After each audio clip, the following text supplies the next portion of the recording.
alunos, tudo bem com vocês? Espero que sim! Hoje nós falaremos sobre a digestão e o sistema digestório. Então, quando a gente fala sobre os nutrientes que nós já vimos, por exemplo, os carboidratos, as proteínas, os lipídios, será que como que o alimento que a gente come, ele tem apenas um tipo de nutriente? Ele é muito grande, então como que a gente faz, o nosso corpo faz para absorver isso?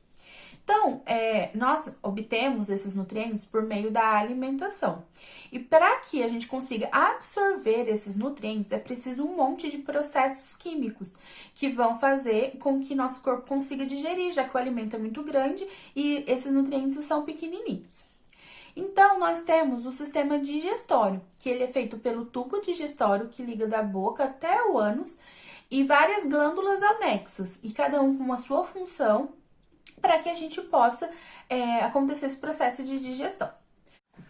Na boca, acontecem dois processos muito importantes. O primeiro é a digestão mecânica, ou seja, quando os dentes trituram esse alimento, diminuindo ele de tamanho. Um adulto tem em torno de 32 dentes, né? Alguns às vezes precisa tirar ou não tem, tudo mais.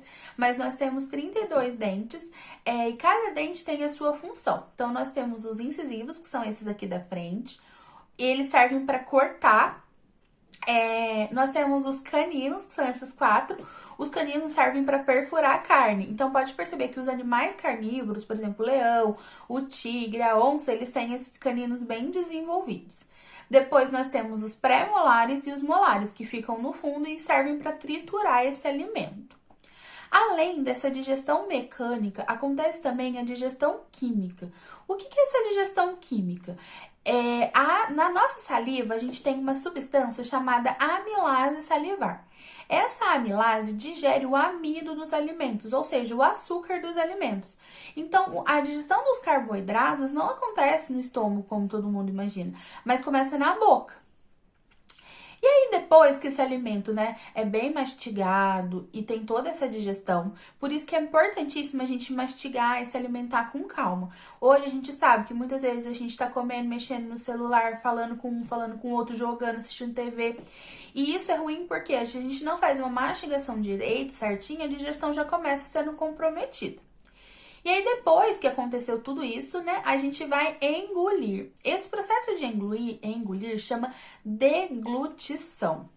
Na deglutição, então, a gente tem agora uma outra estrutura muito importante na nossa, que é a glote. Por quê? A nossa faringe, que é o nome da nossa garganta, passa tanto o ar, que nós respiramos, quanto os alimentos que a gente está comendo. E como que o nosso corpo faz para que não entre, alimento que vá para o pulmão, ou então ar que vá para o estômago? Então, nós temos a glote. A glote, ela é uma válvula. Então, a gente tem aqui na garganta. Quando a gente está respirando, ela tampa o tubo que vai para o estômago, E aí, a comida vai direto para o pulmão. Quando nós estamos nos alimentando, ela tampa o tubo que vai para o pulmão e aí a comida vai direto para o estômago.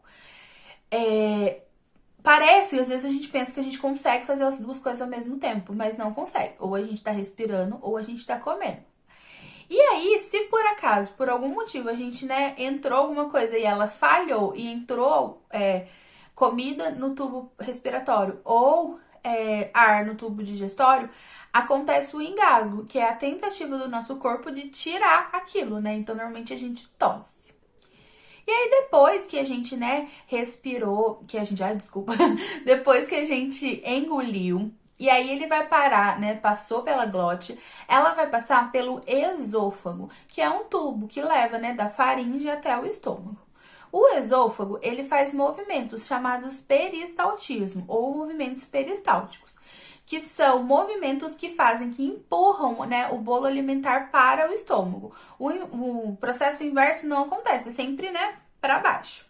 E aí, quando ele chega no estômago, no estômago acontece a digestão das proteínas pela pepsina.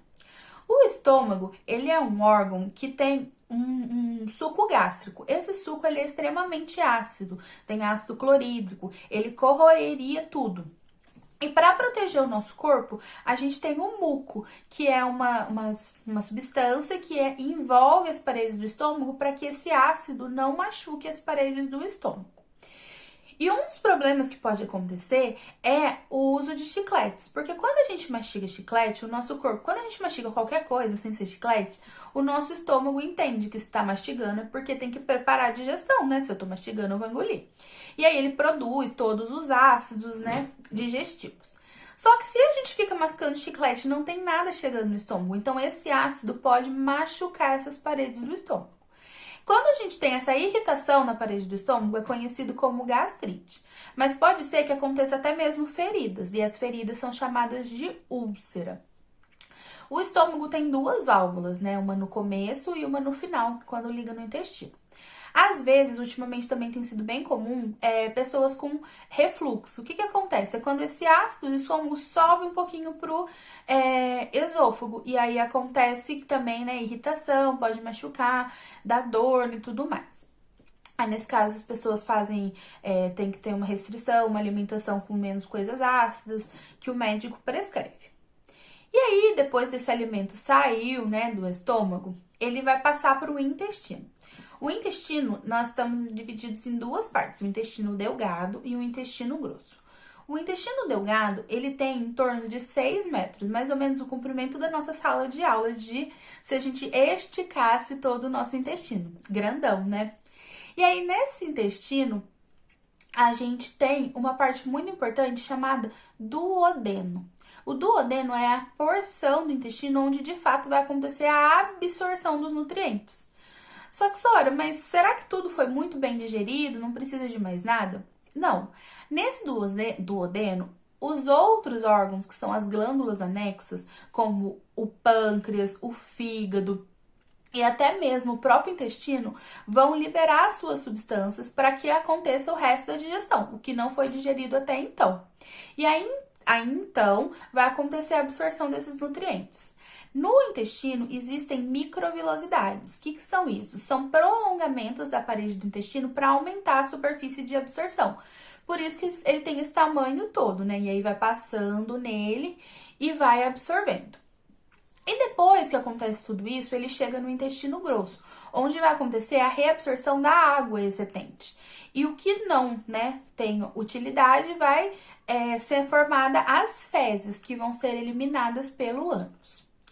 Além disso, eu comecei a falar, nós temos as glândulas anexas, né? O fígado vai produzir a bile, que funciona como um detergente, diminuindo, facilitando a digestão das gorduras. E nós temos também o pâncreas, que faz duas ações. Uma é a insulina, que é uma ação endócrina, que a gente vai falar mais pra frente, mas ele também produz os sucos digestivos para digerir, né, as proteínas, os carboidratos, os lipídios que não foram bem digeridos. Espero que vocês tenham gostado do sistema digestório. Qualquer dúvida ou dificuldade, estou à disposição. Um beijo!